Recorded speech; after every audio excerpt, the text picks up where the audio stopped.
I was lying on the bathroom floor, dizzy from an ulcer, clutching my side. My wife stepped over me, rolled her eyes, and said, "If you're gonna die, do it quietly. The neighbors already think you're pathetic." I tried to get up. She flushed the toilet, walked out, and slammed the door. I drove myself to the ER. 2 months later, she regretted everything she said. Hey everyone, before we dive in, I have a quick favor to ask. If you enjoy content like this, please hit the subscribe button. It's free, supports the channel, and ensures you never miss out on amazing videos. Alright, let's get started. Throwaway for obvious reasons. Long-time lurker, first-time poster. Never thought I'd be one of those guys sharing their marriage drama on Reddit, but here we are. Me, 31M, and Stephanie, 29F, have been married for almost 6 years. Things weren't always bad. Actually, the first 4 years were pretty decent. We had our fights like any couple, but nothing major. Looking back now, I can see how things started sliding downhill about 2 years ago. Little comments here and there, eye rolls when I spoke, interrupted me constantly. The classic jokes that weren't really jokes.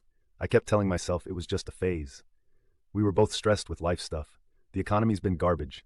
Our apartment building changed management, and the new guys are total slumlords. The basement started getting this black mold issue after a pipe burst in the unit next door, and the management company kept forgetting to send someone to fix it properly.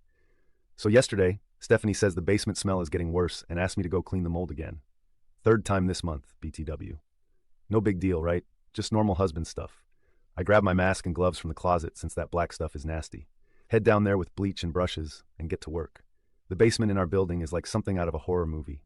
Bad lighting, weird sounds from the pipes, always slightly damp, and now with black mold creeping up the walls like something from a sci-fi movie. I'm down there scrubbing for like an hour, sweating through my shirt because it's humid AF, even though it's only like 70 degrees outside. And then my phone dings. Text from Stephanie. Don't forget to take out the trash when you're done, including yourself. I literally stopped scrubbing and just stared at my phone. Like, was that supposed to be funny? We joke around sometimes, but this felt different. Still, I figured maybe she was just being sarcastic or something. So I finish up, shower, and head upstairs. That's when she said it. I walked into the kitchen where she was scrolling through TikTok on the couch and mentioned her text, thinking we'd laugh it off. She didn't even look up from her phone, just said, "You're not good for anything except getting dirty. You're like a broken tool I haven't thrown away yet." The way she said it, completely flat. No emotion. Like she was commenting on the weather or something. That's what got me. It wasn't said in anger. It was just a statement of fact to her. I didn't even know what to say. Like my brain just blue screened. I mumbled something about needing to check if I'd left anything in the basement and went back downstairs. Ended up sitting on the basement steps for almost 2 hours just thinking. Going through our relationship in my head. All the little digs. All the times she'd made me feel small. All the times I'd brushed it off because that's just how she jokes or she's just stressed. When I finally went back up, she was already in bed. I grabbed a blanket from the closet and went back to the basement. Petty maybe, but I couldn't bring myself to sleep next to her. Ended up curled up next to the water heater because it was the warmest spot down there. Didn't sleep much. Spent most of the night using my phone, looking through our accounts and messages. That's when I found some interesting stuff. Remember how I said money's been tight?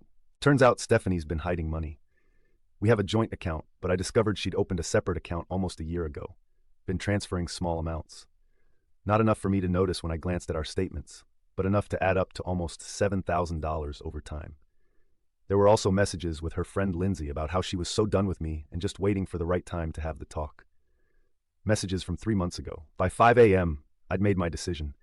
I packed a bag while she was still sleeping, took screenshots of everything I'd found, transferred my latest paycheck out of our joint account, left enough for rent and bills, and walked out.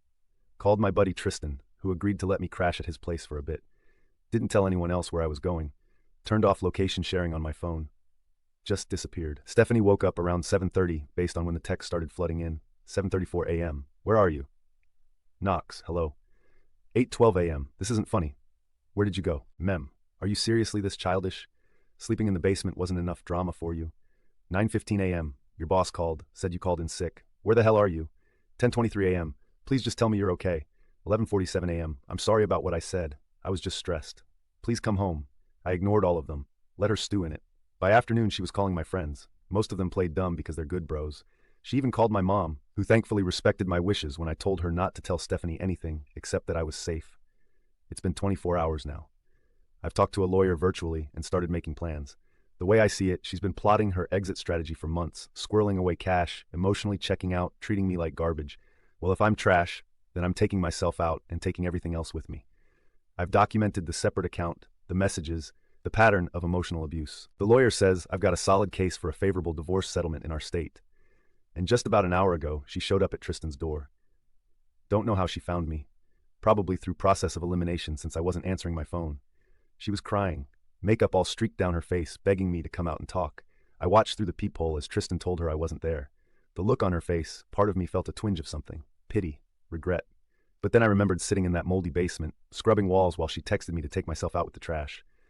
Funny how she only started caring when I actually took her advice. This is just the beginning. The real garbage removal starts now. Update.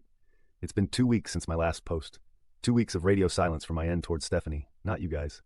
2 weeks of her slowly realizing that maybe, just maybe, calling your husband trash and a broken tool has actual consequences. First things first, I moved out of Tristan's place after 3 days. Not because he wasn't a good host. Dude literally gave me his bedroom while he slept on the couch. But because Stephanie kept showing up. At first, it was just her. Then she started bringing reinforcements. Her sister, her best friend Lindsay, even tried sending her mom once, which was peak awkward considering her mom has always low-key hated me. So I bounced to an Airbnb, paid cash, used a friend's account, complete ghost mode. Told only 2 people where I was staying, Tristan and my brother Albert. Albert actually came through clutch during all this. More on that later. Day after my last post, I met with a divorce attorney through a video call. Showed him the screenshots, the bank statements, the texts. He didn't even blink, just nodded and said he's seen worse. But I definitely had enough for a solid case. His exact words were something like, emotional abuse leaves fingerprints just like physical abuse. They're just harder for some people to see. That hit me while Stephanie was blowing up my phone. 78 texts in one day, new personal record. I was quietly making moves, set up mail forwarding to a P.O. box, opened new bank accounts at a different bank, changed direct deposit for my paychecks, pulled my name off our streaming services. Petty but satisfying. Most importantly, started documenting everything. That last one, man, once I started looking through old texts and emails with fresh eyes, it was like seeing our relationship for the first time. The constant put-downs disguised as jokes, the way she'd tell stories to our friends that made me look incompetent. How she'd accidentally forget to pass along messages or invitations meant for me. There was this text from last Christmas where I spent hours setting up lights outside our apartment. She wanted them. I hate heights. And her only response was, "The neighbor's display makes ours look like a dollar store." At the time, I laughed it off. Reading it now made my stomach turn. The financial stuff was even more eye-opening. Our money problems suddenly made sense when I traced where funds were actually going. That separate account I mentioned? Turns out it wasn't just for saving. Stephanie had been spending on all kinds of stuff she told me we couldn't afford. Expensive lunches, clothes, weekend trips with Lindsay that she told me were work conferences. Day 5 of ghost mode, I finally responded to one text. All I said was, all communication through my attorney from now on, with his contact. Then blocked her on everything except email, which I muted but kept open as a documentation channel. That's when things went nuclear. She showed up at my workplace twice. Security had to escort her out the second time. Then she tried triangulating through friends. Suddenly, everyone was getting messages about how worried she was about my mental health and erratic behavior. Classic Darvo move. Deny, attack, reverse victim and offender. The wildest part? It kind of worked on some people. Our mutual friend Brody actually called to ask if I was having a breakdown. That conversation was revealing. Me, so she didn't mention calling me trash while I was cleaning toxic mold from our basement? No. She said you guys had a small argument and you just snapped. Did she tell you about hiding $7,000 in a secret account? What? No. She said you guys were saving for a house. This pattern repeated with several friends. Each time, I just calmly shared my side without embellishment. No ranting, no character assassination, just facts. Screenshots when necessary. The shift in their responses was immediate, from concerned about me to shocked about her. By the end of week 1, the tide was turning. Stephanie's social media went from concerned wife looking for missing husband to angry rants about men who can't communicate to tearful pleas for reconciliation. The comment section on her posts went from supportive to conspicuously quiet as people figured out what was really going on. Meanwhile, I was rebuilding. Found a month-to-month apartment. Nothing fancy, just a studio with decent internet. Bought the essentials from a secondhand store. Albert helped me move the few things I'd managed to grab from our place when Stephanie was at work. It's sparse, but it's mine, and it doesn't have black mold. The financial squeeze started hitting her around day 10. See, I'd been paying about 70% of our expenses because she always claimed her job didn't pay enough. Another lie. Turns out she makes almost as much as I do. Suddenly, all those subscription services were due. The credit card bills arrived. Rent was coming up. Her emails went from angry to panicked. Day 10. You can't just abandon our financial obligations. This is childish. Day 12, the landlord called about rent. What am I supposed to tell him? Day 13, please just talk to me. I can't cover everything by myself. My attorney advised me on exactly what I was legally obligated to pay, which was shockingly little, given that we don't have kids or own property together. I set up automatic payments for exactly that amount, and not a penny more. Throughout all this, I kept reminding myself of that moment in the basement. that feeling of being utterly disposable, a broken tool, trash. It kept me from wavering when doubt crept in. The most surreal moment came last weekend. Our friend Jennifer was having a housewarming. Small gathering, maybe 15 people. I decided to go, figuring Stephanie wouldn't show given everything happening. Wrong. I was chatting with Jennifer's boyfriend when Stephanie walked in. The room didn't exactly go silent, but there was this collective intake of breath, that awkward energy when everyone knows there's drama but tries to act normal. She looked rough, hair unwashed, bags under her eyes, wearing the same sweater she'd had for 3 years, that she always complained about but never replaced. Our eyes met across the room. For a split second, I felt this weird vertigo, like looking at a stranger wearing my wife's face. Then she burst into tears. Not quiet, dignified crying, full-on sobbing, mascara rivers, the works. Jennifer tried to comfort her, but Stephanie pushed her away and pointed at me. Started shouting about how I'd ruined her life, abandoned her, turned everyone against her, said I was cruel and calculating, and she didn't even recognize me anymore. I just stood there, cup of soda in hand, watching this person I'd spent 6 years with completely unravel. And you know what? I felt nothing.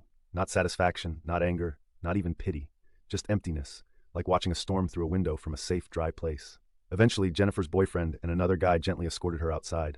I heard later she sat in her car for almost an hour before driving away. The party never really recovered, and I left early. That night, lying in my new bed in my empty apartment, I scrolled through old photos of us. Happy times, vacations, our wedding. Tried to feel something, grief, longing, anger, anything. But all I could think was that person in the photos never existed. She was always the person who could call me trash. I just refused to see it. The divorce paperwork goes out tomorrow. My attorney says she'll be served at work. Said it's better that way. Less chance of a scene. Witnesses if she reacts badly. I've blocked most of our mutual friends temporarily. Not out of spite, but just to create space for what's coming. Yesterday, I found a small piece of mold on my bathroom ceiling. Cleaned it immediately, opened the window, ran the fan. Some habits die hard. But this time I'm taking out all the trash. Final update. It's been almost 6 months since my last update. 6 months of court appearances, negotiations, and slowly rebuilding what feels like an entirely new life. Yesterday, I found an old photo of me and Stephanie buried in my cloud storage. What struck me wasn't the happy smiles or the vacation backdrop. It was how different I looked. Not just younger, but dimmer somehow. Like someone had turned down my brightness setting. Didn't even recognize myself. The divorce was finalized last week. Weird how something that changes your entire life is just paperwork and a judge's signature. Expected to feel something monumental. Instead, I just had a mediocre sandwich at the deli across from the courthouse and went back to work. Let me backtrack to where I left off. After Stephanie got served, things went from bad to nuclear. Within hours, she told everyone who would listen that I was having a mental breakdown, possibly cheating, definitely abusive, and basically the devil incarnate. The kitchen sink approach to character assassination. But here's where she miscalculated. Screenshots exist, and I had 6 years' worth. Every time someone messaged me about her latest claim, I just sent relevant screenshots. Her calling me trash, her secret account statement, her text to Lindsay about being done. No commentary needed. Just receipts. By week 3, she'd burned through most of her social capital. Even Lindsay, her ride or die since college, started distancing herself after I forwarded their conversation thread, where Stephanie had called Lindsay's boyfriend budget store Ryan Reynolds, but uglier, behind her back. The most surreal moment came during our first mediation session. My attorney had advised being pragmatic, split assets fairly, keep it clean, get out fast, but Stephanie arrived with a list of demands that made the mediator actually raise his eyebrows. She wanted alimony after a 6-year marriage with no kids, the apartment, which we rented, my car, which I bought before we met, and half my retirement account despite hiding her own assets.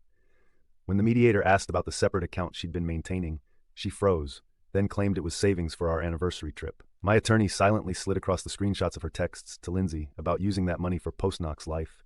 She burst into tears, not the manipulative kind from Jennifer's party. Real ugly crying. For a split second, I almost reached out to comfort her. 6 years of conditioning is hard to break. But then she looked up at me with this expression I'd seen 100 times before, calculation behind the tears. Waiting to see if the old buttons still worked.